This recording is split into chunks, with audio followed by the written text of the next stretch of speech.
السلام علیکم دوستو، اردو کلاسک چینل پر خوش آمدید۔ آئیے سنتے ہیں دھرتی کا سفر قسط نمبر 38۔ معزز سامعین سے امید کی جاتی ہے کہ ویڈیو کو لائک کریں اور چینل کو سبسکرائب بھی کریں اور اگر ہو سکے تو ویڈیو کو شیئر بھی کر دیں، شکریہ۔ دگل نے اپنی آپ بیتی اس طرح شروع کی۔ صاحب، یہ 16-17 برس پہلے کی بات ہے جب مجھے اور کریاپا کو بودھ پجاریوں کی ایک پارٹی کے ساتھ تبت کا سفر کرنا پڑا۔ دراصل تبت کے دلائی لاما نے لہاسا میں بودھ پجاریوں اور بھکشوں کی ایک سبھا بلائی تھی اور اس کے نائب پنچن لاما نے آس پاس کے بودھ دیسوں کو سندیش بھیجا تھا۔ چنانچہ دائی لیک کے بودھ مندر کو بھی پنچن لاما کا بلاوا آیا۔ سرکار کے آگے لے کر دائی لیک کے بڑے پجاری اور کچھ بھکشوں نے تبت یاترا کی تیاری شروع کر دی۔ نیپال اور تبت کے درمیان یوں تو صدیوں سے آمد و رفت جاری ہے، مگر پہاڑی سفر بڑا دشوار گزار ہوتا ہے۔ برفانی راستوں کے علاوہ راہزنوں کا دھڑکا بھی لگا رہتا ہے۔ پچھلے وقتوں سے دستور چلا آتا ہے کہ مسافر قافلوں اور پارٹیوں کی صورت میں سفر کرتے ہیں، کیونکہ کبھی کبھی برف پوش پہاڑوں پر بارش، ہوا اور برف کے طوفان تباہی کا سندیشہ لے کر آتے ہیں اور اکیلے دکیلے آدمیوں کے کھو جانے کا ڈر ہوتا ہے۔ ہم غریب مزدور آدمی دائی لیک کے پورب ہاتھ ایک بستی میں رہتے ہیں۔ کریاپا ہی میرے پاس سے خبر لے کر آیا کہ بڑا پجاری اور کوئی بھکشو لہاسا جا رہے ہیں، انہیں اپنی پارٹی کے لیے بار بردار خچروں اور مزدوروں کی ضرورت ہے۔ میرے اور کریاپا کے پاس بھی ایک خچر تھا۔ وہ لوگ 1 روپے یومیت اجرت دے رہے تھے۔ سفر کا کھانا پینا ان کے ذمہ تھا اور واپسی 3 مہینوں کو طے پائی تھی۔ اس طرح ہر مزدور کے 90 روپے ملنا تھے، مگر بڑے پجاری نے 10 روپے انعام کے بڑھا دیے تھے اور 100 روپے فی کس کی رقم لگا دی تھی۔ میری عمر ان دنوں 20-21 برس کے لگ بھگ تھی، جسم مضبوط پھر جوانی کا لہو۔ میں کام کاج میں بڑا پھرتیلا تھا، مگر ان 8-10 آنے کی مزدوری بھی مشکل سے ملتی تھی اور کئی دن بھٹکنا پڑتا تھا۔ میں تھا بھی کنوارا، یوں تو مکھیا کی لڑکی پیاری سے میرا پریم چل رہا تھا، مگر بیاہ کے لیے پھوٹی کوڑی جیب میں نہیں تھی۔ کریاپا نے 3 مہینوں میں 100 روپے کی خوشخبری سنائی تو من میں لڈو پھوٹنے لگے۔ سوچا 100 روپے مل گئے تو پیاری سے بیاہ کر کے گھر بسا لوں گا، مگر باپو نے بول دیا، ارے تبت میں کیا لینے جائے گا، جان جوکھوں کا سفر ہے، جو روکی سوکی ملتی ہے یہی کھا۔ پچھلے برس ایک آدمی تبت گیا تھا اور لوٹ کر نہیں آیا۔ میں نے ماں کے کان میں پھونک دیا تھا کہ 100 روپے بہت ہوتے ہیں، پیاری سے بیاہ ہو جائے گا، چنانچہ اس نے میری حامی بھر لی اور بولی، میرا دگل اتنا کمزور نہیں کہ لہاسا کا سفر نہ کر سکے، صرف 3 مہینے کی تو بات ہے، آخر بہو بھی گھر لانی ہے۔ اس طرح باپو راضی ہو گیا۔ دوسرے دن کریاپا کے ساتھ بودھ مندر پہنچ گیا اور پجاری سے بات پکی کر لی۔ اس نے آدھی رقم پیشگی دے دی۔ میں نے چاندی کے 50 روپے لا کر ماں کے سامنے ڈھیر کیے تو میرا ماتھا چوم کر فوراً پیاری کو بلایا اور اسے کہنے لگی، بس دگل 30 مہینے گھر لوٹے گا تو تیرے ساتھ اس کا بیاہ رچا دوں گی۔ پیاری بھی خوش ہو گئی اور مجھے ایک طرف لے جا کے بولی، میں تیری راہ تکتی رہوں گی، بس 3 مہینوں سے 1 دن اوپر نہ لگانا۔ تیسرے دن میں گھر والوں سے اور کریاپا بیوی بچوں سے رخصت ہو کر بودھ پارٹی کے ساتھ ہو لیے۔ پارٹی میں کل 15 آدمی تھے، ایک بڑا پجاری، 5 بھکشو، ایک رہبر اور 8 مزدور، جن میں کریاپا اور میں بھی شامل تھے۔ دائی لیک کے بودھ پجاری اور بھکشو پہلی بار لہاسا جا رہے تھے، اس لیے وہ دلائی لاما اور پنچن لاما کی خاطر کچھ قیمتی سوغاتیں اور لہاسا کی بودھ خانقاہ کے لیے بڑے بیش قیمت چڑھاوے لے کر جا رہے تھے، جو میرے اور کریاپا کے خچروں پر لادے گئے تھے۔ نیپال اور تبت کے درمیان گریٹ ہمالیہ کا سلسلہ ہائے کو گویا بلند و بالا فصیل کی طرح حائل ہے۔ سربا فلک پہاڑ اور بفانی چوٹیاں آسمان سے باتیں کرتی دکھائی دیتی ہیں۔ کھٹمنڈو کی جانب دنیا کی بلند ترین چوٹی ماؤنٹ ایورسٹ ہے، جو 29,028 فٹ اونچی ہے، اپنے وسیع و عریض ہولناک دامن پھیلائے کھڑی ہے۔ دائی لیک سے سیدھے شمال کی سمت بڑھے تو دھاؤ لاک کے 16,000 فٹ اونچے پروتوں کو عبور کرنا پڑتا ہے، مگر جس طرح آسام اور تبت کے درمیان کچھ پہاڑی درے آمد و رفت کا ذریعہ ہیں، اسی طرح نیپال اور تبت کے بیچ بھی ایسی ہی پہاڑی گلیوں سے گزرنا پڑتا ہے۔ ہمارے رہبر نے دھاؤ لاک کا راستہ اختیار کیا، جو پیچو خم کھاتا شمال کی طرف چلا گیا ہے۔ کئی دن نیپال میں ہی سفر جاری رہا، آخر ہم اونچے پروتوں کے درمیان چلتے اور پہاڑی گلیاں عبور کرتے تبت کے سرزمین میں داخل ہوئے اور یہاں سے گھاٹوں اور وادیوں کے ساتھ پچھم سے پورب کی طرف سفر شروع ہوا۔ ہماری پارٹی میں پہلے کسی نے تبت کا سفر نہیں کیا تھا، رہبر صرف 1-2 بار لہاسا گیا تھا، وہ بھی 11 برس پہلے۔ اسے مشہور مقامات اور پڑاؤ یاد تھے، اپنی یادداشت کی بنا پر وہ پارٹی کے لیے پورب کی طرف چلتا رہا۔ زمین میں سفر کرتے ہوئے 10واں دن تک اچانک بارش نے آ لی اور کسی پناہگاہ کی تلاش میں ہم تیزی کے ساتھ آگے بڑھے۔ آخر ایک پہاڑی بستی میں پناہ ملی، مگر اس کے ساتھ یہ پریشان خبر کر دینے والی تھی کہ جس مقام سے ہمیں دریا تسانگ پو کو عبور کر کے لہاسا کی طرف سفر کرنا تھا، اسے ہم 50 میل پیچھے چھوڑ آئے ہیں۔ تسانگ پو تبت کا طویل دریا ہے، جو پچھم سے پورب کی سمت بہتا اور پورب میں جا کر برہم پتر کہلاتا ہے۔ اس دریا کو عبور کرنے کے بعد لہاسا تک صرف 2 دن کا سفر تھا۔ بستی والوں نے بتایا ہم یہیں سے سیدھے اتر کی طرف بڑھتے رہیں تو دوسرے دن دریا تسانگ پو کے گھاٹ پر پہنچ جائیں گے اور کشتیوں میں بیٹھ کر دریا پار کر سکیں گے۔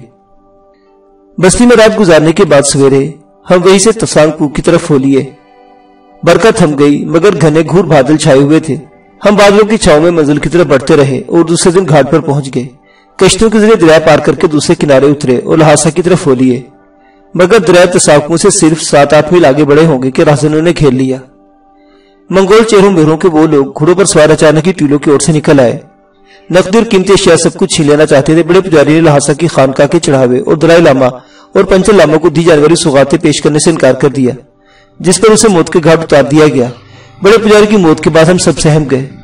راہزنوں نے ہمارے سامان کی تلاشی لی، حتیٰ کہ قیمتی چیزوں کے ساتھ خوراک کا ذخیرہ بھی چھین لیا اور 2 خچروں پر لاد دیا۔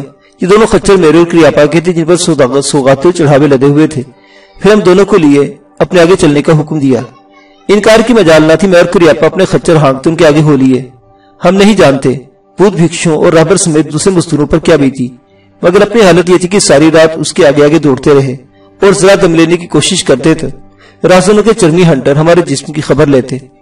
وہ رات بھر میں دوڑاتے رہے۔ پھٹتے ہی انہوں نے ایک جگہ پڑاؤ کیا جہاں حد نظر تک چھوٹے چھوٹے ٹیلوں اور قد آدم جھاڑیوں کی سی اور کچھ نہ تھا۔ گھوڑوں سے اتر کر پنیر کے ساتھ روٹی کھائی اور ذرا سستانے کے لیے لیٹ گئے۔ معلوم ہوتا تھا انہیں ابھی آگے جانا ہے۔ صرف ایک راہزن ٹانگیں پھیلائے اور بھری بندوق گھٹوں پر رکھے ہماری نگرانی کر رہا تھا، مگر وہ بھی رات بھر کا جاگا تھا۔ کبھی کبھی آنکھ موند لیتا۔ کریاپا اور میں نے آنکھوں میں بات ٹھہرائی، اور ایک بار جب اس نے آنکھیں موندی، ہم دونوں آہستہ آہستہ بے آواز کھسک کر ٹیلے کی اوٹ میں ہو لیے۔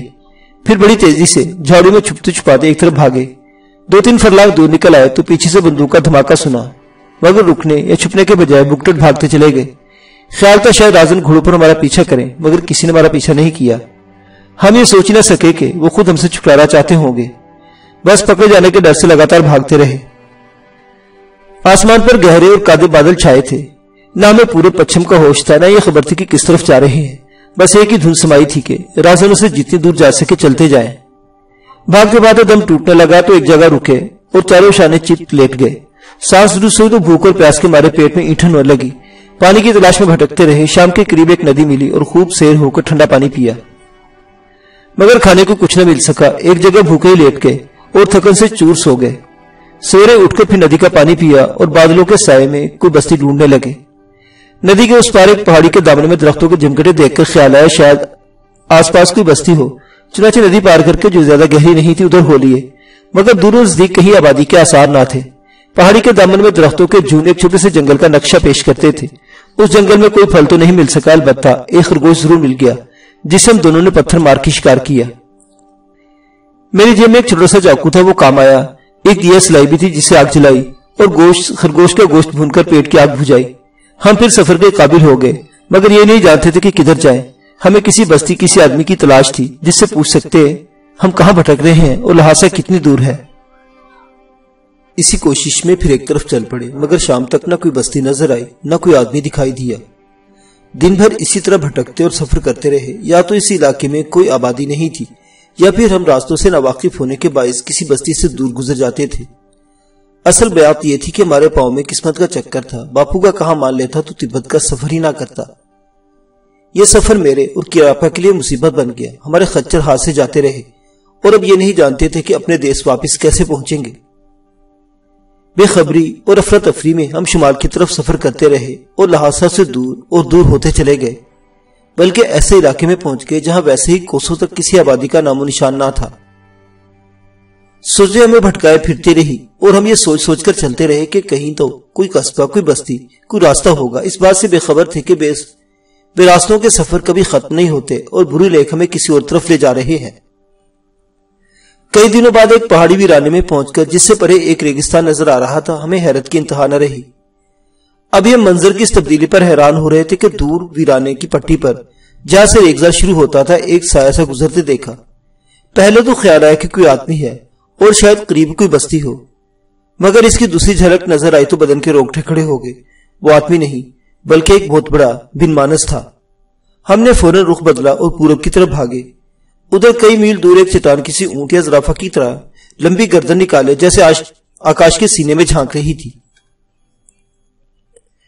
اس انوکھی لمبوتری چٹان کے بہت پرے سرسبز پہاڑوں کا سلسلہ دکھائی دیا۔ ہماری مثال اس گم کردہ مسافروں کی سی تھی جو اپنی منزل کھو دینے کے بعد خود بھی راستوں کی دھول بن جاتے ہیں۔ ہم کسی ٹھکانے یا بستی کی تلاش میں ان پہاڑوں کی طرف ہو لیے۔ 4-5 میل کا فاصلہ طے کر کے ایک چھدرے جنگل میں چلنے لگے، جہاں درخت تو کوئی تھا مگر کریر کی بہت بڑی جھاڑیاں کثرت سے تھی۔ کریروں کے جنگل میں کچھ دور تک ایک چشمہ بہتے دیکھ کر جان میں جان آئی، کیونکہ پیاس سے برا حال ہو رہا تھا۔ ہم نے چشمے کے کنارے لیٹ کر جانوروں کی طرح پانی پیا، جو بہت ٹھنڈا اور میٹھا تھا، جیسے سرگ سے کوئی نہر بہ رہی ہو۔ پانی سے سیر ہو کر پھر اسی لمبوتری چٹان کی طرف چلنے لگے، جو بھی کئی میل دور تھی، مگر مشکل سے 3-4 فرلانگ چلے ہوں گے کہ ناگہاں کریروں کے جھنڈ سے وحشیوں کا ایک غول نمودار ہوا اور آنن فانن ہمارے آگے پیچھے بڑے پھلوں والے بھالے چمکنے لگے۔ کہاں تو ہم کئی دنوں سے کسی آدمی کی تلاش میں تھے جو ہمیں کسی آبادی کا پتہ بتاتا اور ہماری رہنمائی کرتا، اور کہاں 30-35 آدمی نے اچانک یوں گھیرا کہ اب ان کے حلقے سے بھاگنا چاہتے تھے مگر بھاگ نہ سکتے تھے۔ ان کے سردار نے ہمیں ایک طرف چلنے کا اشارہ کیا اور ہم تنبہ تقدیر ان کے آگے آگے ہو لیے، ذہن میں کئی اندیشے کی خطرے رینگنے لگے کہ نہ جانے یہ وحشی لوگ ہمارے ساتھ کیا برتاؤ کریں گے۔ ایک بڑی مشکل یہ تھی کہ وہ ہماری اور ہم ان کی بولی نہیں سمجھتے تھے کہ منت سماجت کرتے اور اپنی بدنصیبی کی کہانی نے سنا کر کسی بھلائی کی توقع رکھتے، مگر یہ علم ہی نہیں تھا کہ ہم جن مصیبتوں اور مشکلوں سے گزرتے رہے ہیں وہ اس مصیبت کے سامنے کچھ بھی نہ تھی جو پیش آئی ہے، کیونکہ ہمیں جن وحشیوں نے گھیر لیا وہ اصل میں موت کے ہرکارے تھے۔ غم اور فکر کی وجہ سے یہ ہوش بھی نہ رہا کہ ہمیں کس طرف لے جا رہے ہیں۔ ایک پل رکے بغیر سارا دن سفر جاری رہا۔ البتہ میں سوچتا ہوں ہم اس ریگستان سے 4-5 میل ہٹ کر جو پہاڑی ویرانے کی پٹی پر نظر آیا تھا اتر کی طرف چلتے رہے تھے۔ شام کے وقت تھوروں کی ایک باڑ عبور کر کے پہاڑی ٹیلوں اور چٹانوں سے گھری ہوئی ایک وادی میں داخل ہوئے جو میلوں تک پھیلی تھی۔ وادی کہیں کہیں سرسبز کہیں کہیں چٹیل تھی۔ شمال کی طرف 200-250 فٹ اونچی عمودی چٹانیں کسی حصار کی مانند کھڑی تھی جو وادی کے تمام ٹیلوں سے بلند تھی۔ پورب کی طرف ایک پہاڑ کی ڈھلان پر جنگل نظر آ رہا تھا جو 1-1.5 میل تک پھیلا ہوا تھا۔ پچھم میں اونچی نیچی پہاڑیوں اور ٹیلے تھے جن کے درمیان چھتری دار کبڑے درختوں کی ٹکڑیاں تھی، اور دکن کی جانب جدھر سے ہم وادی میں داخل ہوئے چٹیل ٹیلے اور بڑے بڑے کٹے پھٹے پہاڑی تودے تھے۔ وادی کے وسط میں پتھروں کے ڈربا نما بے ترتیب گھر تھے جن کی چھتیں مٹی سے لیپا پوتی کی گئی تھی۔ یہ بے ترتیب گھروندے جن کی تعداد 400-500 کے لگ بھگ تھی 3 حصوں میں بٹے تھے۔ پچھمی گوشے میں پتھروں کی ایک بڑی عمارت تھی جس کے سامنے ایک بڑا چبوترا تھا، یوں لگتا تھا جیسے وہ عمارت وحشیوں کے حکمران کا محل ہو، اور یہ غلط نہ تھا۔ وادی میں داخل ہوتے ہی سردار اپنا بھالا زمین پر ٹیکتا ہمارے آگے کے چلنے لگا۔ اس نے زرد مٹیالے جس پر شیر کی کھال لپیٹ رکھی تھی، کمر پر موٹا رنگدار لہنگا نما تہبند تھا جو گھٹنوں پر آ کر ختم ہو گیا تھا۔ پنڈلیاں اور بازو ننگے تھے اور پیروں میں بٹھی ہوئی رسیوں کے کھونسڑے۔ یہ بھی بتا دوں کہ دوسرے سب وحشیوں نے صرف گھٹنوں تک تہبند باندھ رکھے تھے، ان کے بقیہ جسم ننگے اور جسموں کی رنگت زردی مال مٹیالی تھی۔ بستی ابھی 20 میل دور تھی کہ سردار نے اپنی کمر کی پیٹی سے سنگ نما نکال کر 2-3 بار پھونکا، جس کی دہشت ناک سی آواز وادی میں گونج گئی۔ بستی میں ایک ہلچل سی نظر آئی اور تھوڑی دیر میں کچھ مرد عورتیں پتھر کے گھروں سے نکل کر بڑی عمارت کے سامنے جمع ہو گئے۔ چبوترے پر دائیں بائیں 2 بڑی مشلیں روشن کر دی گئی کیونکہ شام کا اندھیرا گہرا ہو رہا تھا۔ جب ہم وہاں پہنچے سردار نے مجھے اور کریاپا کو چبوترے کے سامنے اس طرح کھڑا کر دیا کہ ہمارے منہ محل کی جانب تھے اور چہروں پر مشلوں کی روشنی پڑ رہی تھی۔ وہاں عورتوں نے بھی مردوں کی طرح گھٹنوں تک تہبند یا لہنگے باندھ رکھے تھے، البتہ ان کے زرد مٹیالے جسموں پر کمر کے اوپر چوریاں بھی تھی۔ سروں پر بالوں کی 10-10 مینڈیاں گوند کر گردن پر یا تو ان کا جوڑا بنا لیا تھا یا انہیں کسی رنگدار دھاگے سے باندھ کر پشت پر چھوڑ دیا تھا۔ عورتوں اور جوان لڑکیوں نے چاندی کے بھدے زیور پہن رکھے تھے۔ مردوں نے ہماری آمد پر خوشی کا اظہار نہیں کیا۔ انہوں نے دیکھ لیا تھا کہ جو لوگ ہمیں پکڑ کر لائے وہ خالی ہاتھ تھے، ان کے پاس لوٹ کا کوئی مال و اسباب نہیں تھا۔ غالباً وحشی مسافروں کو گرفتار کر کے لوٹ کا مال آپس میں بانٹ دیتے تھے، مگر ہمارا قافلہ تو بہت پیچھے دریا تسانگپو کے آس پاس ہی لٹ گیا، اور بے رحم قسمت ہم دونوں کو ادھر ہانک لائی تھی۔ البتہ عورتیں ہمیں دلچسپی کی نظروں سے دیکھنے لگی۔ اسی اثنا میں ہمارے سامنے کی عمارت یا محل سے نکل کر 27-28 برس کی ایک جوان مٹیالی عورت، جس کے چہرے پر زردی کے ساتھ ہلکی سی سرخی کی جھلک بھی تھی، مشلوں کی روشنی میں چبوترے پر نمودار ہوئی، جسے دیکھتے ہی سب وحشی اور مرد گھٹنوں تک جھک گئے۔ پتا چلا کہ جھکی ہوئی لمبوتری آنکھوں اور بھواری پپوٹوں والی وہ جوان عورت ان کی ملکہ تھی۔ اس نے گھٹنوں تک سرخ رنگ کا تہبند باندھ رکھا تھا، سڈول بازو پر سرخ پھندنے لٹک رہے تھے، کانوں میں چاندی کے بالے اور سر کی دونوں جانب بالوں کی پتلی پتلی مگر لمبی درجنوں مینڈیاں اس کے کھلے سینے پر چلمن کی طرح لٹک رہی تھی، جن کے درمیان اتنے ہی لمبے رنگین دھاگے بھی آویزہ تھے۔ کمر کی بائیں جانب تہبند پر 2 دھاروں والا کھانڈا چمک رہا تھا۔ پیروں میں کسی چھال کے ریشے سے بنی ہوئی جوتیاں تھیں، اس نے چبوترے پر آتے ہی سردار سے اپنی بولی میں کچھ پوچھا۔ سردار نے کچھ جواب دیا، جس پر ملکہ نے 2 دھارا کھانڈا کمر کے تسمے سے نکال کر ہاتھ میں پکڑا اور چبوترے سے اتر کر ہمارے پاس آ گئی۔ ایک پل کے لیے ہم دونوں نے یہی سمجھا شاید ہمارا کام تمام کرنے والی ہے۔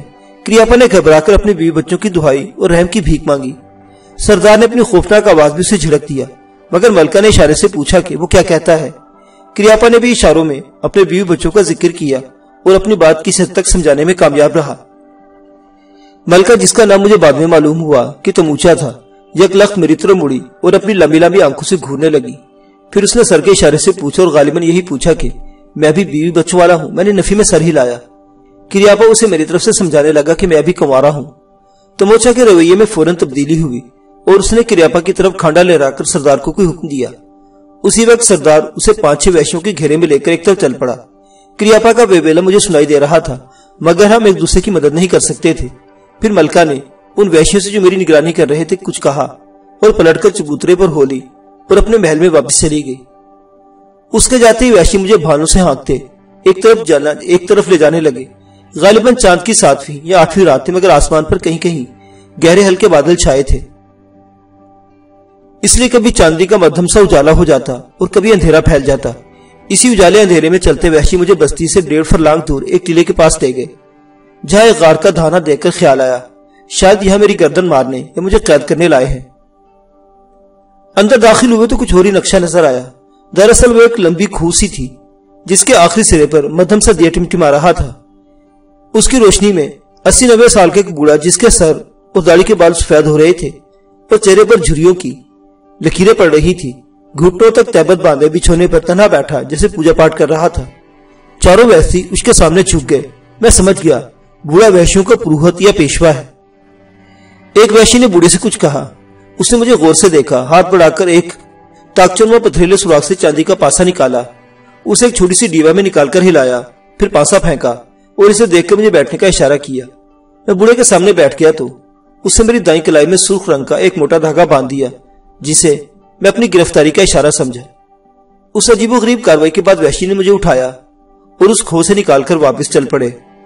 تھوڑی دیر بعد ہم پھر ملکہ کے محل کے سامنے پہنچ گئے اور اب کے چبوترا پار کر کے دروازے تک چلے گئے۔ وہاں وحشی نے مجھے 2 نیزہ بردار عورتوں کے سپرد کیا۔ وہ مجھے لے کر ایک کمرے میں آئی جہاں پیتل کا ایک بڑا سا چراغ جل رہا تھا اور اس کی روشنی میں ملکہ تموچا ایک رنگدار بستر پر پاؤں لٹکائے بڑی شان سے بیٹھی تھی۔ پہرے دار عورتوں نے مجھے اس کے سامنے پیش کیا۔ فوراً ایک عورت پتھر کی کٹوری میں گہرے نسواری رنگ کا ایک سیال لے کر آئی جو مجھے پینے کے لیے دیا گیا۔ ایک پل کے لیے میں کانپ گیا، بھلا اس کٹوری میں میرے لیے زہر کے علاوہ اور کیا ہو سکتا تھا۔ تموچا نے مجھے دیکھا، اسے پینے کا اشارہ کیا۔ میں نے کٹوری منہ سے لگائی اور کڑوا کسیلا نسواری زہر پی لیا۔ عورت نے خالی کٹوری میرے ہاتھ سے لے لی، پھر وہ دونوں پہرے دار عورتوں کے ساتھ کمرے سے نکل گئی اور کمرے کا دروازہ باہر سے بند ہو گیا۔ میرے جسم میں ایک تیز سنسنی دوڑنے لگی، جیسے تیزاب کسی شے کو کاٹتا یا جوش دیتا ہے۔ اسی اثنا میں تموچا نے مجھے اپنے پاس آنے کا اشارہ کیا۔ یہ کہہ کر دگل خاموش ہو گیا۔ میں نے پوچھا، پھر کیا بیتی تم پر؟ صاحب، آپ نے کہا تھا میں ہر بات کھول کر بیان کر دوں اور جو کچھ ہم پر بیتی تھی جو کہ تو بتاتا رہوں، مگر تموچا کے کمرے میں جو کچھ گزری وہ بات بیان کرنے کی نہیں۔ اس نے پرنسی زندرا اور سوریا کی طرف دیکھا، مطلب یہ تھا کہ ان کی موجودگی میں تفصیل بیان نہیں کرنا چاہتا۔ اس سے پہلے کہ میں کچھ کہتا، پرنسی زندرا جو اس کہانی میں گہری دلچسپی لے رہی تھی مجھ سے انگریزی میں مخاطب ہوئی۔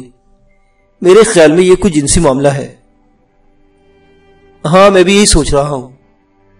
ہم سب پڑھے لکھے ہیں اور دگل اس معاملے کو محتاط لفظوں میں بیان کر سکتا ہے۔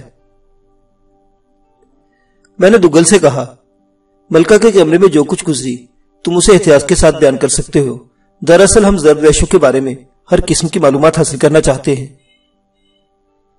دگل کو خود معاملے کی نزاکت کا احساس تھا۔